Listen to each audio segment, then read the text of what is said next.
Surprise! I look nothing like Rosé, but today we are gonna try because that's what makeup is for. So I already have my foundation on and I'm just doing my eyebrows first.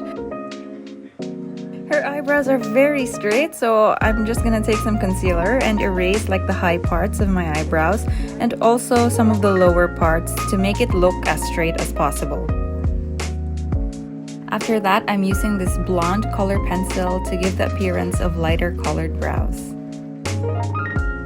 Now for the fun part, the nose. As you can see, my nose is like twice the size of hers. In this picture, you can actually see her contour, and that's what I'm trying to copy. It's a very straight line on the bridge, and then it's a diamond shape at the tip. I'm using brown eyeshadow first for the shadows, and then for more definition, I go back and use an eyebrow pencil.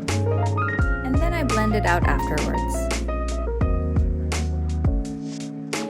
Now we move on to the eyes and just using this warm blush color and applying it all over the lids in the top and bottom as you can see in the picture.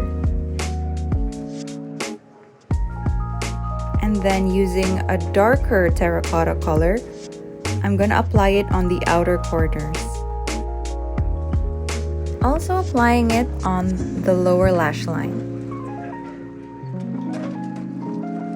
Now it's time for eyeliner. Rosé's signature eyeliner look is that her wing goes downwards and it extends the shape of her eyes.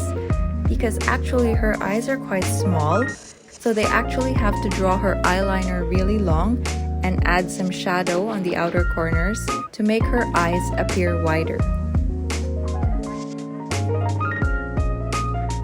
And then I'm adding some dark eyeshadow to soften the outside line. Finally, we are using a skinny brush and gold eyeshadow and applying it on the inner corners. Now it's time for highlighter. I like to apply highlighter generously. I apply it all over my nose bridge, under my eyes, and in the inner corners, on the sides of my nose, and then on my chin. Afterwards, I apply blush. Now it's time for the lips. As you can see in the picture, her top lip is quite perky and I'm just adding a bit more and drawing it on my lips since my lips are thinner. Finally, mascara, or you can add falsies if you want. And then I'm gonna go get changed and put on the wig. Okay, we are almost done. Just one more thing. In her video, it has a very pink filter. We're gonna copy that.